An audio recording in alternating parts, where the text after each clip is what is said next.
Prime Time Local News, serving the Lakeland and Midwest regions. Hi there and welcome to Primetime Local News. I'm Jackson Fontaine and thank you for joining me. The B. Fisher Foundation in Lloydminster strives to create opportunities for people with disabilities in the city. As Callan Dunlop found out, donations are pouring in from multiple organizations for a new van. $28,000 from the Synergy Credit Union and $10,000 in fuel from the Lloyd and District Co-op. Each organization has made it clear that supporting local nonprofits is vital. The B. Fisher does so much in our community, and this really is such a key piece of getting the individuals that they're supporting where they need to go, whether that be to appointments or to places they want to go visit or just out in the community. And so if we can be a part of that's just great. And we love getting to support our community organizations and just being a part of that. The new bus is designed to be wheelchair accessible and offer the same services they always have to the community. When they get behind us to receive a $28,000 donation from Synergy Credit Union, to receive $10,000 in fuel from Lloydminster Co-op to keep the van on the road once we get it moving down, it just moves the needle so far so quickly, and that's what we really need to do. Is we're trying to raise the funds, and when these organizations come through like this, it keeps us moving forward really great. Synergy Credit Union is confident that they will be able to support more nonprofits with the use of one of their programs. We love to support our communities through our Synergy Shares program, where we donate a great percentage of our pre-tax profits back to worthwhile community measures that we can support. B. Fisher is an amazing organization in our community that so many individuals rely on for their transportation around town, for both medical appointments as well as personal commitments as well. These funds bring the total raised by the B. Fisher to $60,000, but are still looking for nearly $100,000 in donations. Callan Dunlop, Primetime, Local News. Separation agreements are something couples who are splitting up should consider. Stacey Comer has more on why it might be needed.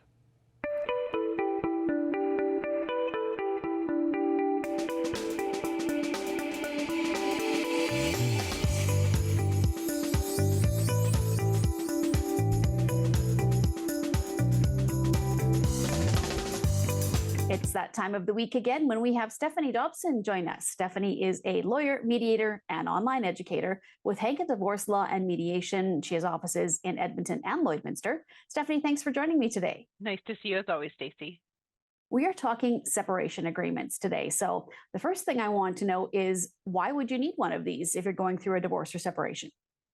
So a separation agreement, let's first start with what is a separation agreement. So the separation agreement is a document that sets out the agreements that you and your spouse have reached with respect to any post-separation topics after negotiations have concluded. So it's not a way to start the negotiations, but it's a way to end the negotiations. We can either, people might be familiar with court orders. So a court order is sort of often instead of a separation agreement. So you can either do court order or a separation agreement. So usually that separation agreement is signed by both parties, so both separating parties, and it's also often signed by a lawyer. So what kind of topics would be in this agreement?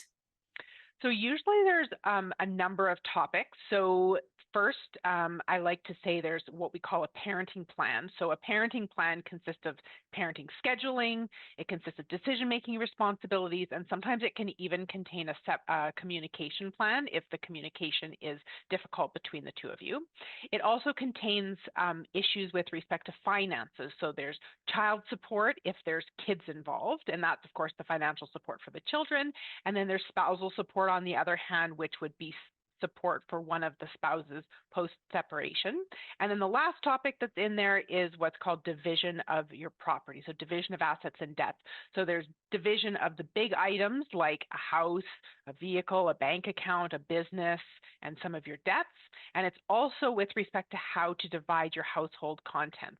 So at the end of that division of property, people may be familiar with the term settlement payment or equalization payment. So it usually also will set out what that payment is that is paid from one spouse to the other to cause the division of property to be balanced between the two parties. So why would separating spouses need this agreement? So you can imagine the topics that I just mentioned. You need to set out the terms of all of those things in that separation agreement. So you might want to set out your co-parenting arrangements, and the level of detail that we go into in a separation agreement usually is reflective of the level of conflict between the parents. So we're trying to prevent conflict going forward is part of the reason for that separation agreement. We also want to finalize the arrangements with respect to untying the knot. I call it untying the knot. Between parties. So we call it sort of a little bit of a line in the sand so that going forward, things like your property, so your assets and debts, if you want to purchase a home, you don't usually want your former spouse to be able to get a portion of the equity that you've accumulated in that new home that you're purchasing. Sometimes a separation agreement is needed for third parties, like a bank or another lender. So if you're separating, the lenders will have it on their checklist that they cannot lend to you until they have a copy of your separation agreement. That's often something that people will go to the bank and they'll say, well, I guess I need a separation agreement, so they call the lawyer. Well, let's take that topic a little bit further, Stephanie. So why would lenders actually need this agreement? So here's what the lenders need to know.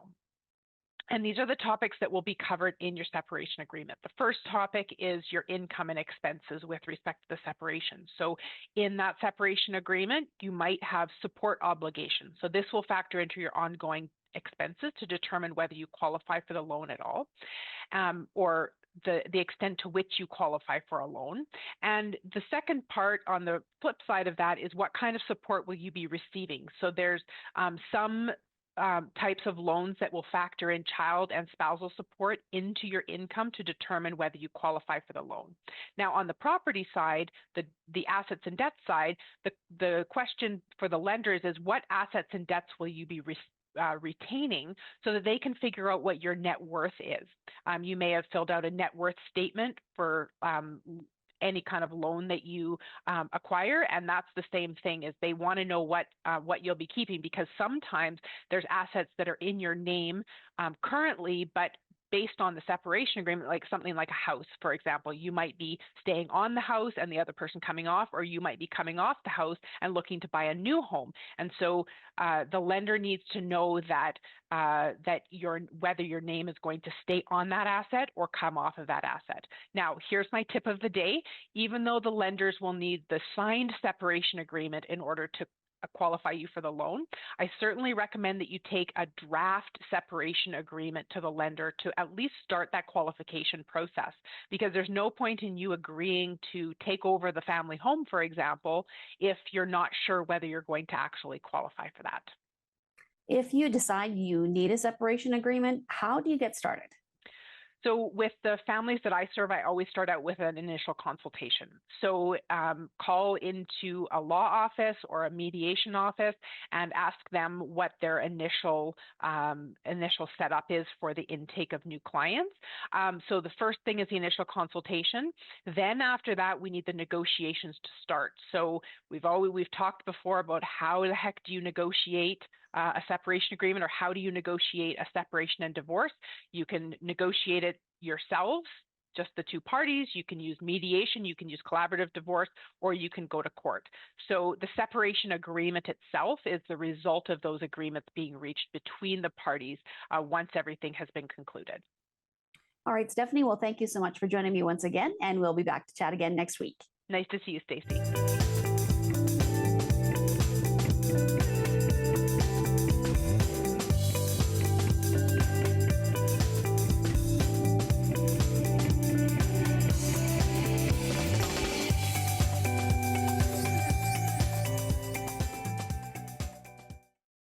That's all for news. Sports is next, but first here's a look at your closing market.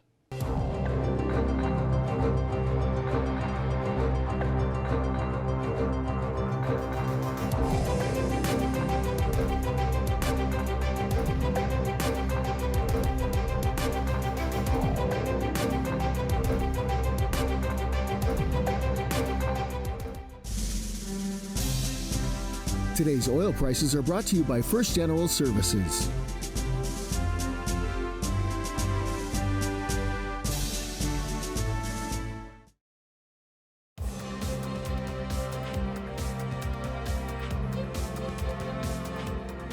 It was another exciting night at the Centennial Civic Center as the Lloydminster PWM Steelers look to improve their record to 2-1. I have more on the matchup between the Steelers and the North York Storm. The first period saw the team scoreless until late when Lily Paisley broke the ice for the Storm.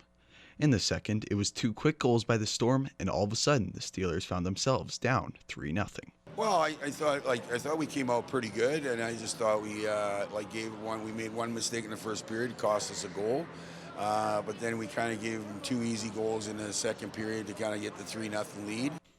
An early power play goal in the third by Taryn Layton gave the Steelers some life, but unfortunately they weren't able to get another one past Jamie Sanford, who stood tall in the net.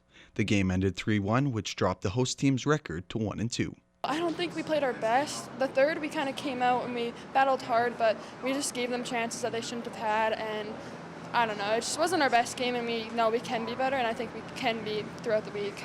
We were way better in the third, and we were pushing the pace, and that's how we can play, and I thought we were a better team in the third. With the loss, the Steelers are now in a tough position as they will need to win their final 2 games to reach the Esso Cup semifinals. Yeah, we're in a do or die situation. We need to win both games to get in there. So if we win both games, then we got to take care of tomorrow first, and we can get in that semifinals, and that's all we want. I think we just need to be ready to go tomorrow and the next games and just be ready to play hard and push the pace of the game. Jackson Fontaine, Primetime Local News. Big Brothers Big Sisters of Lloydminster is kicking off their Move for Mentoring campaign in a month, and registration is open now. Abby St. John has more on how you can get involved. With Poutine Week over with Big Brothers Big Sisters of Lloydminster, we're now on to the next fundraiser, Move for Mentoring, and I'm very happy to be joined today by Jacqueline Weed with Big Brothers Big Sisters of Lloydminster. Thank you so much for joining me. Thanks for having us. Of course, like I said, Move for Mentoring is kicking off on May 22nd, and it is a campaign to get people moving, basically, and collect pledges, fundraise for Big Brothers Big Sisters, and like I said, it's all about movement. So tell me what Move for Mentoring is and some of the activities that teams or groups can choose from. Yeah, so after Poutine Week, people may need to get moving because we had a huge amount of poutines that they could try. It just happened coincidentally, but it's, a good idea. So Move for Mentoring is May 22nd to June 12th. And as part of that, people can do any activity that they like to do. If they're playing basketball, if they have a hockey game, if they have a sport that they already do, if they're doing yard work, if they're walking their dog, anything. We just want people to get moving. And while they're moving, collect pledges, either just sponsor themselves, get friends and family to give them money, just to raise money for Big Brothers Big Sisters mentoring programs. That is a fantastic way to work off the poutines that you have consumed, or just, a fun way to get active while also supporting a great cause. Now, as part of Move for Mentoring on June 10th, there is a set event happening that you can sign up for. It is a 30-person mega bike, which is wild. It is a huge bike that will go all around Lloydminster. So tell me all about it and how people can register for it. Yeah, so the mega bike is if people remember the Heart and Stroke big bike that used to exist, it's the same as that. So yes, it's a 30-seat bike. We will have riding time slots between 11 and 2 on June 10th. The bike rides will start and end from Big Brothers Big Sisters. We have the Proper on board as a partner restaurant, so people can go there before or after their ride. And again, it's to raise money for Move for Mentoring. So if you're a corporate sponsor, you can get some seats for the bike that way. If you're a business and you want to bring all your staff, then you can talk to us about how to take care of that.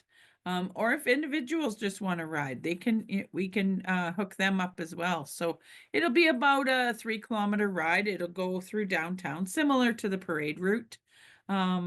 Yeah, and it's just a great fun, and definitely a spectacle to see, I'm sure. Yes, absolutely. It'll be a lot of fun for the riders and those watching on, and it's a great a social hour as well. Yeah. Talk to some people. Now, for the entire Move for Mentoring event, for signing up, for registering, how can they do so to get for their pledges and for whatever activity that they want to do? How do they get that? And if they have any other questions as well. Yeah, so if anybody wants to get involved, if they want to get moving, if they want to be a sponsor, if they want to donate prizes, you just need to give us a call at the office, message us on our Facebook page, or they can email me as well. Our email is on the Facebook page as well. So super easy to get in touch with us, and we'll connect you with whoever you need to talk to and get you started. And is registration open now for Oh, it? yeah. Okay, perfect. Yeah. Yep. I wasn't sure if it was May 22nd, the start date, but that's great that registration is open starting now. So that's wonderful. Is there anything else that you would like to add in terms of Move for Mentoring that I may have missed? Yeah, it doesn't matter to us what day they do their activity between May 22nd and June 12th. The reason we ask them to let us know is so that we can cheer them on. So we like to cheer them on social media. If they have pictures, that's great. We have some businesses that have done it in the past. They've done a staff walk at lunch. We've had kids that have jumped on the trampoline and included that as their time. Playing at the park if you're a family. So it's super easy to do. But definitely do let us know what day you're doing it so that we can all cheer you on, because we greatly appreciate the support from the community. That's wonderful. And it definitely will create some new memories as well. So thank you so much for joining me. And I wish you the best of luck for Move for Mentoring. And I'm sure we'll talk again about it as well once we get closer to. Super, thanks. And now let's take a look at your fluffy pets with our pets of the day.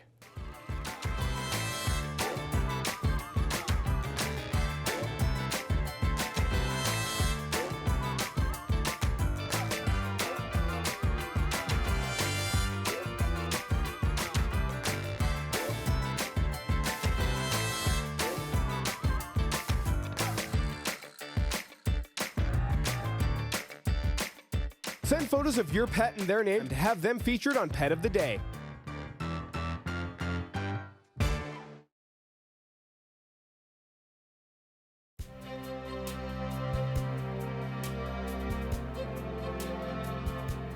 We'll now take a quick look at the weather forecast for Thursday. A little bit of sun there, high of 16 and a low of 2. Friday looking pretty nice, really nice actually, like a summer day, breezy with sun. Some clouds though, high of plus 20 and a low of plus 3. Saturday looking pretty much the same as Friday there. Cloudy, little mild, high of plus 20 once again, and then a low plus 4. So looking nice for the weekend there. That is all the time we have today for Primetime Local News. Thank you for watching. Have a great night.